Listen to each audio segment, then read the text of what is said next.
हमारी सांसों का रहस्य। हम सभी हर क्षण सांस लेते हैं और छोड़ते हैं, और इस सांस लेने और छोड़ने के बीच ही एक घटना ऐसी होती है जो वास्तव में शिव है। वही शिव है। सांस लेना और छोड़ना शक्ति का स्वरूप है। तो इस लेने और छोड़ने के बीच में एक घटना ऐसी होती है जब शून्याकाश होता है, कुछ भी नहीं होता है। तो उस समय जो स्थिति है वही शिव स्वरूप होती है। और जब उसमें हम लंबा ध्यान लगाने लगते हैं, धीरे धीरे प्रयत्न करके, धीरे धीरे प्रैक्टिस करके, तो हमें ज्ञात होता है कि हम कौन हैं।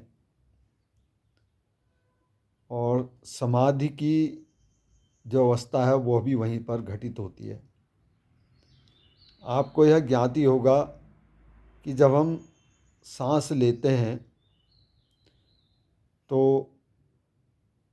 प्राणवायु भीतर जाती है, जिसका अपान में विलीन होता है, और वहाँ पर से अपान नसिका से निकलती हुई 12 अंगुल आगे जाकर विलीन होती है। और नसिका से 12 अंगुल आगे प्राणवायु चलती हुई शरीर में हृदयस्थ होकर विलीन होती है। तो इस घटना के बीच में एक अवकाश रहता है, मतलब एक खालीपन रहता है। जैसे हमने सांस ली, लेकर हृदय तक सांस गई, और सांस गई तो एक क्षण ऐसा आता है कि ना हम सांस लेते हैं न छोड़ते हैं, शून्य रुकती है। तो उसी समय जो घटना घटित होती है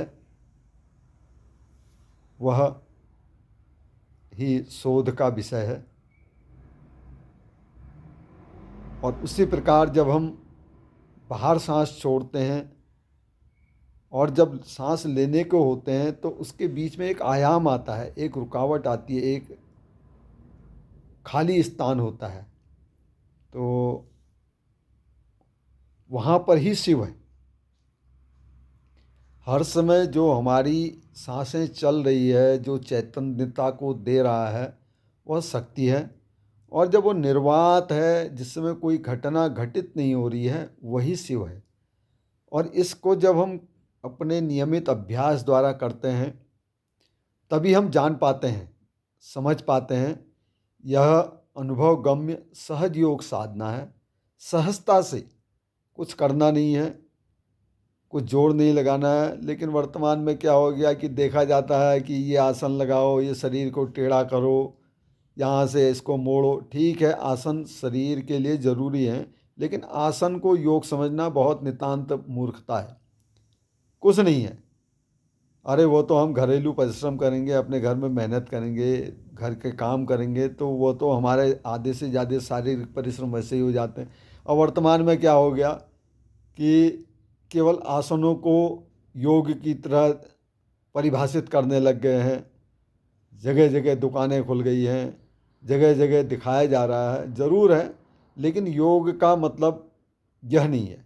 योग है सर्वप्रथम अपने जीवन में यम को उतारना, और उसके बाद यम के बाद नियम पर चलना। तदुपरांत फिर आसन आते हैं,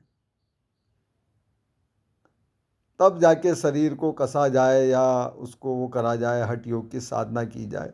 अब वो यम नियम को जय नहीं, उठ रहे हैं 8 बजे, मुंह धो रहे हैं 9 बजे और चले हैं योग करने, तो वह योग हमें अनिश्चितता देगा, उदासी देगा, शांत मन दे ही नहीं सकता। योग का मतलब है अपनी आत्मा को परमात्मा से जोड़ने की कला को जानना, और इसके जानने के लिए योग के 8 आयामों को प्राप्त करना। योग के 8 आयाम। अब पहला नियम है, नियम के बाद सीधे हम नियम के बाद हम और उसको ना मानते हुए सीधे चले जाएं तो वह गलत है। तो बंधुओं, सांसों पर ध्यान दीजिए, उसी में शिव और शक्ति का समाहित है। बहुत सूक्ष्म साधना है और बड़ी आनंददायक साधना है। गहन, भावातीत, ब्रह्मांड के अद्भुत रहस्यों को खोलने की साधना है यह। और कभी किसी को कोई ऐसा इच्छा हो योग को गहनता से चिंतन के द्वारा जानना, तो आप संपर्क कीजिए। जितना भी अणुमात्र हमें ज्ञान होगा, हम यह नहीं कहते कि हम ज्ञानी हैं, हमें बहुत आता है, लेकिन हमारे सद्गुरुदेव ब्रह्मानंदपुरी परमहंस जी महाराज हमें शिक्षा देते थे, बातें बताते थे, तो वही हम लोगों के जीवन में उतारना चाहते हैं। नमस्कार।